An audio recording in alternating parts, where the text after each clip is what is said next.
So today we are talking about feminine energy in relationships and especially about this feeling of wanting to be the girl in your relationship. Now, I use that phrase kind of tongue in cheek, obviously, because those are the exact words that the women who work with me use when they're trying to describe this feeling of really just wanting to feel feminine in their relationships with men in ways that they don't generally get to in their career or in other aspects of their life. So essentially what we're really talking about, we're not talking about, wanting to, sit back and not be responsible for life at all, and all of these kind of demeaning ways that we might think about when we say being the girl. We're really talking about just a balance of feminine and masculine in ourselves and also in the relationship. So if this idea appeals to you, then it's probably because you are someone who is doing really great career-wise and you're doing really, really well financially. And you are in a high stress line of work that requires you to make tons of decisions all day long, just really important decisions, and that a lot of people are counting on you in your career. Also, you're probably somebody who travels a lot with your girlfriends. And you love doing that, but in your heart of hearts, you really would like to be traveling with your soulmate, even though soulmate might feel like a little bit of a cringy word to you. And we really mean your right person for you, right? Your partner. So if that's not you, then this video is really not for you. But if that is you, then keep watching because you're gonna like what we talk about together today. So if that is you, then here's what's been going on in your love life over and over and over and over. The first thing is you've focused on your career. Your career is going really well. So that's like phase one, right? Phase two, some kind of a trigger happens. This could be a friend's wedding, a friend who's the same age as you and she's getting married. It could be that you find out that your ex is in a new relationship. It could be that a new hot younger guy shows up on the scene at work or in some way in your life. And what I mean by that is like somebody who's not really on the same page as you in their life, not maybe quite as emotionally mature as you. And usually that's a younger guy for some reason. That it is this trigger that I have found over and over again in women's lives. But he could be the same age as you and just not anywhere near your level of like emotional maturity, not have the same desires for his life, not be in the same place in his life at all in terms of financial stability or where he is in his career or where he wants to be or wanting to settle down, wanting to have a family, anything like that, just on a completely different page from you. So this trigger happens, this person shows up in your life, or a friend gets married and you're feeling all of this pressure about what's going on in your love life, and or you find out that your ex is in a new relationship. Some kind of trigger happens for you, and that leads to step three or phase three, which is usually sleeping with the wrong guy. So let's call the wrong guy your Mr. Kryptonite, because that's what my clients usually call this guy. They usually call him Mr. Kryptonite because it seems like no matter how strong your defenses are, somehow this dude gets through. And so you end up sleeping with this guy. Things that you normally say to yourself as you're trying to kind of like rationalize that you're going to sleep with this guy, and you're trying to sort of prepare your foundation of rationalization to do this, you will find yourself saying things like, well, I'm just being really direct about my needs, or I just don't want to play games, or it's okay, I'm not going to get in too deep with this guy or fall in love because my mind knows that he's not right for me. And the problem is your mind might know he's not right for you, but your body does not know that. Does not know he's wrong for you and doesn't really care. So that usually is kind of like where everything just takes off, okay? And now you've just become super derailed from what you were working toward in your life, which was more stability and a secure relationship with someone who has the same goals as you. So usually what happens next, sleeping with Mr. Kryptonite, what happens after that is that now you find yourself financially supporting Mr. Kryptonite, or you're living with Mr. Kryptonite, or Mr. Kryptonite is taking up a lot of time and space and energy, and a lot of your heart, and a lot of your thoughts, and those kinds of things. Um, and then you get into this next phase, which is like phase 5, and that's where you're having to teeter totter between these two different things. You're either worried that if you break up with them, you're going to have to endure this social pressure or feeling of social shame around being alone. And it's like something that's so awful, like you wouldn't even want to go to family reunions. I mean, it's like you don't want to do things because it's such an awful, horrible pressure and feeling, this social shame of being alone. Should it be like that? No. Do you know rationally that you're an amazing person? Of course. But that's still there, and we can't pretend that it's not there. We actually have to deal with it.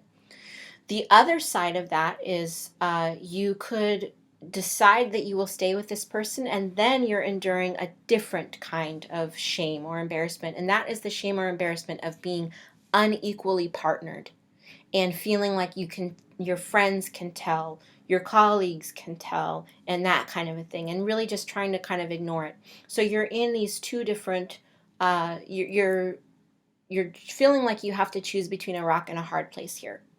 So usually that's what happens. But you're really smart, and you are someone who cares about her development in life, and you're someone who takes action, and you're someone who has high expectations for herself. So eventually you end up breaking up with Mr. Kryptonite. And then you are in this new place of getting over Mr. Kryptonite, which you usually do by throwing yourself into your work and really investing there and doing well and moving up, and continuing to do better and better and better at work. And that brings us back. So now we're back at you're focusing on your career, and it's doing well until the next trigger, right? Until the next friend's wedding, until you find out your ex is in a new relationship, until this cute mismatched guy, Mr. New Kryptonite, comes into the picture, right?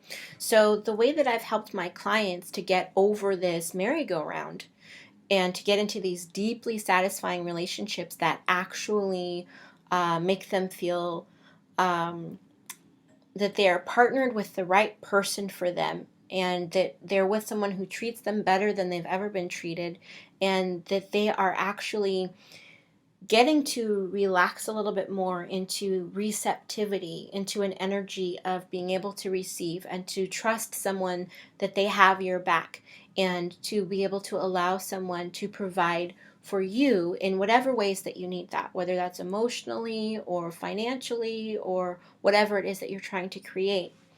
The way that I've helped my clients get into that situation is by breaking this cycle. So stick with me, and I'm going to talk with you now about how you break this cycle. It's really 3 big chunks of things, and then little things in those 3 big chunks. So let's dive into that. So the first thing that we need to do to break this cycle is that we really need to work on healing your heart so that you can stop attracting these people who are matching the wounds in your heart. And we do that in 3 ways. Number 1, we do that by healing the limiting beliefs that you have about men, about love, about relationships, and about what you are allowed to have. We do that by clearing out the energetic bonds that you still have to your exes, because that needs to actually happen on a deep healing level and happen in energy, or else you're going to find that you still feel attached to exes, and that it's going to keep bothering you if they move on with their lives, and keeping you from moving on with yours.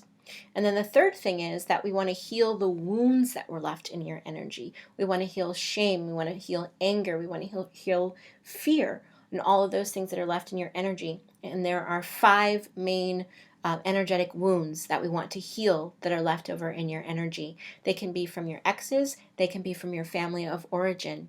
And those are wounds that make you feel that you are not valuable, that make you feel like you are not worthy, that make you work super hard to prove yourself all the time, but never feel like you actually deserve.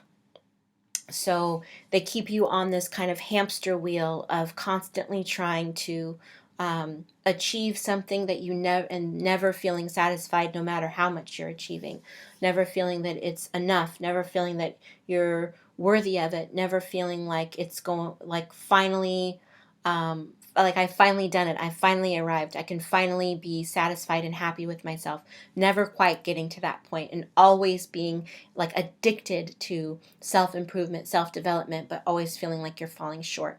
So those are things that we need to heal in your energy because they have a direct impact on your love life.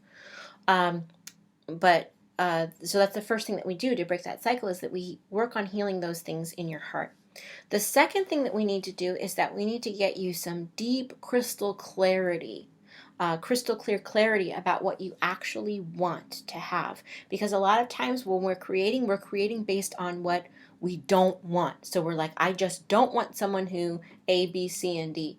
But we're focused so much on not wanting A, B, C, and D that A, B, C, and D keeps appearing in our lives, because it's not that you get what you focus on, even if you didn't want it. So that's what happens, is that we just continue to focus on these things. And it's not only that this happens in like a woo-woo capacity, but it also happens in terms of um, physiologically. When you tell your brain to stop focusing on something, that's exactly what it will focus on over and over and over again. So those are the guys that you will notice instead of the guys who are actually good matches and possibly compatible for you. So we want to help you get this crystal clear clarity about what you actually want. And we do that in a few different ways. We do that by figuring out what you've had in the past so we can understand what you were trying to bring in. We do that by understanding what makes you jealous about other people's relationships so that we can know what your deepest and maybe unspoken desires of your heart are for yourself that you might not be allowing yourself to have yet. And we do that by working from what we know you don't want, so that we can focus and change the shift and change that focus to what you do want. So those are really big ways that we make sure that you get crystal clear clarity. Then the third thing is that this is where it gets super woo-woo, and I'm going to explain why in a sec. But the third thing that we do is that we need to actively call in, like send up the bat signal, get this dude here. We need to call in new love, and we need to do that with clarity and intention rather than by default, like we might have been doing in the past. So, like I said, this is the super woo-woo part, right? It requires us to work in energy. The answer is not dating apps. Because if we don't do the things we need to do in energy, switching to a new dating app is not going to solve your problem. It's going to attract the same commitment phobes and guys who ghost and all those dudes, because the energy you're giving is the same, no matter whether you're on Plenty of Fish or Match or Bumble, or it doesn't make a difference. It doesn't matter. Your energy is still the same. So you're going to attract that sliver of dudes who matches your energy no matter which platform they're on. Those dudes who are at Starbucks, those are going to be the dudes you attract when you're waiting in line. So that's why we need to shift your energy. It's not where you're going. It's the energy you're bringing with you everywhere you're showing up. So that needs to shift and change and be healed on an energetic level, which is work that I do. So, like I said, this is work that I do specialize in because beyond, holding degrees in psychology and in counseling, I'm also a certified energy healer and I'm a 6th generation healer. So some of these practices are things that have been in my family for just generations. And some of them are things that I have been certified to do with my clients that they find help them get really big results that work really well for them. And that have actually helped hundreds of women that I've worked with attract their soulmates, which I'm really proud of. So if you are an action taker, and I suspect that you are, and especially if you are watching this all the way until the end, and you are ready to make some room in your mindset and in your life for real changes to bring you your happy ending, then let's connect. So hit me up over at CarisaMontooth.com, click bonjour, and send me a little note, and we will figure out a good time to talk about what it is that you need and how I can help you create that in your life. in your love life. And for more tips on how to attract that deep, soulful, stand the test of time love that your heart craves and deserves, subscribe. And also remember that self-love is the best love. So love you first, love you best, put your healing first, and I promise you all other types of love will flow to you. Take care.